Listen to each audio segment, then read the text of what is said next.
सभी भाइयों को राम राम। आप देख रहे हैं दीपक मोबाइल एंड रिपेयरिंग गुमला। आज हमारे पास एक सेट है टेक्नो कैमन 20 प्रो 5G, जो कि डेड कंडीशन में फ़ोन आया है। कस्टमर का कहना है कि मोबाइल चलाते चलाते ऑटोमेटिक ऑफ हो गया और ना ही चार्ज ले रहा है, ना तो स्क्रीन पे कुछ आ रहा है, ना ही ऑन हो रहा है। तो यहाँ पे आप देख सकते हैं हमने ये जो मोबाइल रिपेयर किया है उसका शुरू से लेके लास्ट तक आपको इस वीडियो में देने की कोशिश की है, जहाँ पर हम लोग मोबाइल को ओपन करने से लेके लास्ट रिपेयर तक का जो प्रोसेस है आपको यहाँ पे दिखा रहे हैं। हमारे पास जब ये फ़ोन आया तो सबसे पहले हमने आई चार्जर पे इसका चार्जिंग एम्पेयर देखा। इसका जो चार्जिंग एम्पेयर का कंजम्पशन है वो 0.6 एम्पेयर का है और पीसी पे कोई पोर्ट ये नहीं बना रहा है। बाकी इसको हम अभी डीसी पे भी चेक करेंगे कि डीसी पे इसका क्या बूट आ रहा है। उसके बाद इसको कैसे हमने रिपेयर किया आप इस वीडियो में देख पाएंगे। तो इस वीडियो को हमने कोशिश किया है कि शुरू से लेकर अंत तक हम सारा प्रोसेस आपको दिखाएं। जैसे जो भी हम पहले वीडियो डालते थे तो डायरेक्ट आपको प्रॉब्लम और फिर काम दिखाते, लेकिन यहाँ पे आपको ओपन से लेके लास्ट तक का। और ये जो अभी हमारा ये जो काम हो रहा है हमारे सामने ही कस्टमर खड़े हैं, मतलब उनके सामने ही काम ये हो रहा है और सारा काम होने के बाद उनका फीडबैक भी आपको देखने को मिलेगा इस वीडियो में। अभी हम लोग क्या कर रहे हैं कि कस्टमर जो भी हमारे पास अभी सामने आ रहे हैं, अगर उनका काम हो सकता है, अगर हमारे पास समय है तो हम लाइव वर्क उनके सामने कर रहे हैं। तो ये कस्टमर हमारे सामने आए हुए हैं और उनके सामने ये लाइव वर्क हो रहा है। तो आगे का जो प्रोसेस है आप इस वीडियो में देखिए, वीडियो में बने रहें ताकि आप पूरी तरह से समझ पाएँ कि इस मोबाइल में क्या प्रॉब्लम में हमारे पास आया है और किस स्टेप के थ्रू हम कहाँ तक पहुँचे और कैसे मोबाइल रिपेयर हुआ। तो वीडियो में बने रहें आप लोग। आप देख सकते हैं कि ये मोबाइल पहली बार हमारे यहाँ ही ओपन हो रहा है।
आप देख सकते हैं कि डीसी पर ये जो बूटिंग है ये लो बूटिंग का है, इसमें लो बूटिंग आ रहा है। अब लो बूटिंग दो कारण से आ सकते हैं, या तो आपका बग नहीं बन रहा है, ठीक है, या फिर कहीं पे आपका शॉर्टिंग है, या फिर आपका सीपीयू रिस्पॉन्स नहीं कर रहा है। ये सारे कारण होते हैं जिसके कारण लो बूटिंग हो सकता है। अब क्योंकि ये पूरा फ्रेश फ़ोन है, कहीं पे भी काम आज तक नहीं हुआ है, तो हम नहीं चाहते कि इसका हमें जो स्टील है, जो पतरा है, वो निकालना पड़े। तो हम क्या करेंगे, इसका ऑन इन आउटपुट जो वोल्टेज जो होता है, जो हमें सीपीयू के आसपास मिल सकता है, उस वोल्टेज को हम लोग चेक करेंगे। अगर हमें वहाँ पे कुछ वोल्टेज जो मिलते हैं, अगर वो वोल्टेज में हमें सही मिलता है तो हम यहाँ पे डिसीजन ले पाएंगे कि हमें पावर सेक्शन में काम करना है या सीपीयू सेक्शन में काम करना है। तो यहाँ पे हमने वही स्टेप फॉलो किया है। यहाँ पे सबसे पहले डीसी पे हमने चेक किया कि हमारा जो बूटिंग है वो क्या जा रहा है। तो हमने यहाँ देखा कि हमारा मोबाइल का जो बूटिंग है लो बूटिंग पे है। तो अब इसके बाद जो स्टेप है हमें वोल्टेज चेक करना है। आप यहाँ देख पा रहे हैं कि ऊपर में पूरा स्टील पतरा जो रहता है वो लगा हुआ है। तो इसको बिना हटाए भी हम पावर सेक्शन को चेक कर सकते हैं, जहाँ पे भी आपको जैसे सीपीयू के आसपास आपको एक जगह मिल जाता है जहाँ पे आप कुछ वोल्टेज चेक कर सकते हैं। अगर वहाँ पे वोल्टेज आपको मिल रहे हैं जो वोल्टेज बनने चाहिए और स्टेबल हैं, इसका मतलब है कि आपका पावर सेक्शन ओके है। तो आप आगे देख पाएंगे कि हमने यही प्रोसेस फॉलो किया है। हमने वोल्टेज सीपीयू के आसपास की जो वोल्टेज हैं उनको चेक किया है और वहाँ पे जो वोल्टेज हमें प्रॉपर मिल रहे थे और स्टेबल मिल रहे थे, जिससे कंफर्म हो गया कि हमारा पावर सेक्शन जो मोबाइल का है वो ओके वर्क कर रहा है। इसका मतलब हमें इस मोबाइल के सीपीयू में काम करना पड़ेगा, चिप लेवल का वर्क करना पड़ेगा।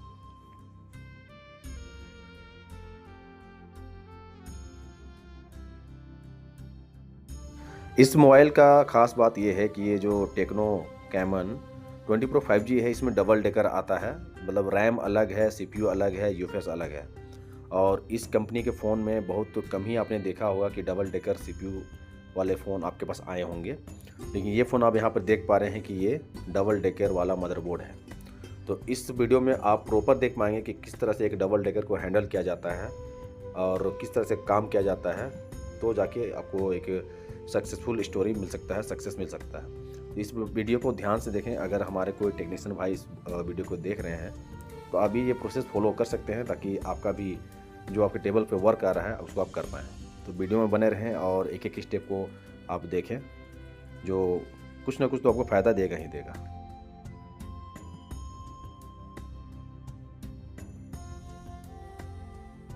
तो यहाँ पे आप देख सकते हैं हमने यहाँ पे रैम को निकाल लिया है और ये जो सीपीयू के ऊपर का जो पैड है इसको क्लीनिंग बोर्ड पे ही कर ले रहे हैं, ताकि हमें अभी क्योंकि गरम बोर्ड है तो अच्छी तरह से सफाई भी हो जाएगा इसका। तो ये भी अब ऑलमोस्ट क्लीन हो चुका है और क्लीन करने के बाद में अब है बारी सीपीयू को बाहर निकालने की।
यहाँ पे आप देख सकते हैं कि अब हमारा सीपीयू भी जो है, सीपीयू भी हमारा अब बाहर आ चुका है।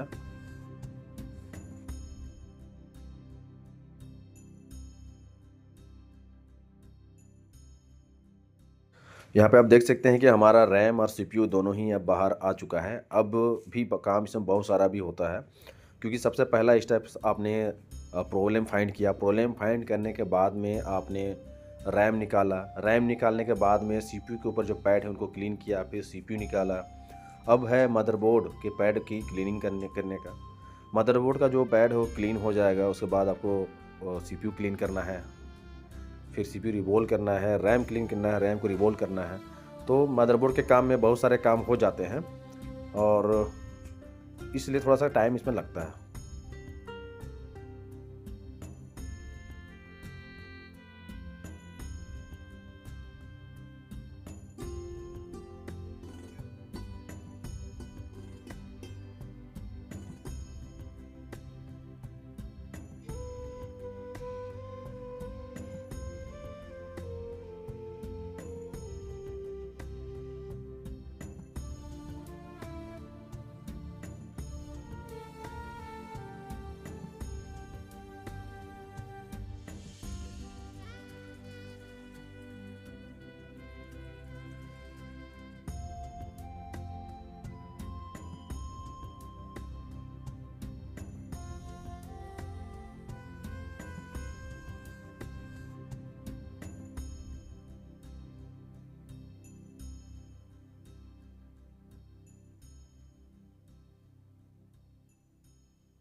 यहाँ पे देख सकते हैं हमारा जो मदरबोर्ड का जो पैड है वो बहुत अच्छी तरह से क्लीन हुआ है और एक भी बॉल हमारा डैमेज नहीं हुआ है। बहुत बार ऐसा होता है कि बॉल डैमेज होते हैं, लेकिन आप यहाँ देख सकते हैं कि हमारा जो मदरबोर्ड का जो पैड है, यहाँ पे एक भी पैड हमारा डैमेज नहीं हुआ है। अब इसके बाद जो स्टेप है, इसके बाद है हमारा जो सीपीयू है उसको क्लीन करने की और उसको क्लीन करके रिमूव करने का स्टेप।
आप यहाँ पे देख सकते हैं कि हमारा सीपीयू ऑलमोस्ट रेडी है, क्लीन हो गया है।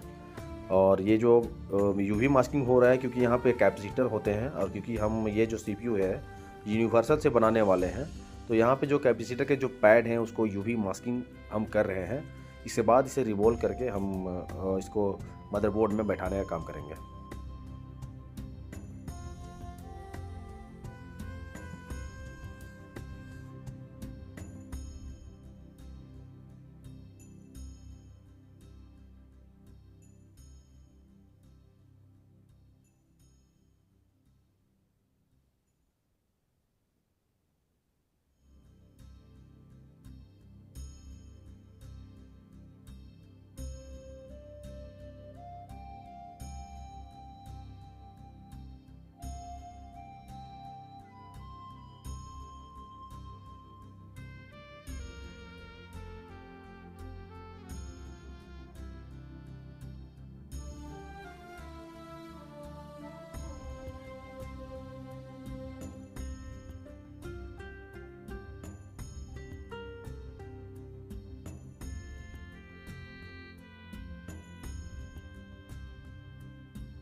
तो आप यहाँ पर देख सकते हैं हमारा सीपीयू रेडी हो चुका है। अब इसको है मदरबोर्ड में इंस्टॉल करने का स्टेप, क्योंकि हमने मदरबोर्ड को पहले ही क्लीन कर लिया था, तो इसलिए अब चलिए हम लोग यहाँ पे सीपीयू को इंस्टॉल करते हैं।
तो यहाँ पे आप देख सकते हैं कि हमने जो CPU है वो अच्छी तरह से यहाँ पे इंस्टॉल कर लिया है। अब नेक्स्ट स्टेप आप वीडियो में देख सकते हैं।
हमारा रैम भी क्लीन है और अब चलिए इसको रिवॉल्व करने के बाद में इसको भी हम मदरबोर्ड में इंस्टॉल करते हैं। उसके बाद देखते हैं कि हमारे मोबाइल में जो हमने काम किया है वो हमारा सक्सेस हुआ है या नहीं।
तो यहाँ पे हमारा रैम भी रेडी है, मतलब रिवॉल्व हो चुका है। तो चलिए अब इसे भी हम CPU के ऊपर मदरबोर्ड में इंस्टॉल करते हैं।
तो यहाँ पे आप देख सकते हैं हमारा रैम भी अच्छी तरह से यहाँ पे इंस्टॉल हो चुका है। अब मदरबोर्ड को कूल करने के बाद हम इस मोबाइल को टेस्ट करते हैं। तो दोस्तों यहाँ पे आप देख सकते हैं कि मोबाइल को हमने जैसे ही ऑन किया तो हमारा मोबाइल ऑन हो गया है। आपने देखा कि मोबाइल हमारे पास डेड कंडीशन में आया था और किस कंडीशन में था। इसका CPU और रैम बनाने के बाद में ये मोबाइल पूरी तरह से लाइव हो चुका है। अब ये मोबाइल डेड नहीं रहा। अब आगे सुनिए हमारे जो कस्टमर हैं उनका फीडबैक।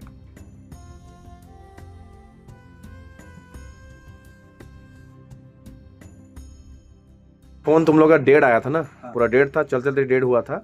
तो सारा काम तुम्हारे सामने हम लोग किए हैं। हाँ। तुम लोग देखा सारा प्रोसेस। ऐसा भी नहीं कि हम लोग छिपा काम किया, सारा काम IC लेवल काम किया। इसमें हुआ काम क्या कि तुम्हारा जो CPU और रैम था उसको हम लोग पहले हम लोग देखे कि प्रॉब्लम कहाँ से है, फिर CPU रैम निकाले, उसको बैठाए, फिर अभी तुम्हारा मोबाइल ऑन हुआ है। तो सेटिस्फाइड हो ना सर्विस से कि आया इंस्टेंट काम हुआ, ये नहीं कि लिए कि 4 दिन बाद आओ 5 दिन बाद, ऐसा नहीं हुआ। हम लोग के आँख के सामने काम हुआ। तो कभी कोई दोस्त यार है तो रिकमेंड करोगे ना कि हाँ चलो दीपक मोबाइल जाओ भाई, देख लो एक बार। हाँ चलो भाई, थैंक यू। 2 सेम फ़ोन बनने आए हैं। एक तो बन के रेडी है, टेक्नो कैमन 20 Pro 5G। इसका हमने CPU और रैम किया है। और दूसरा फ़ोन ये तो कम्प्लीटली डेड था, ये आपका लोगो रिस्टार्ट में आया है। ये भी सेम फ़ोन है, टेक्नो कैमन 20 Pro 5G। दोनों ही सेम मॉडल है।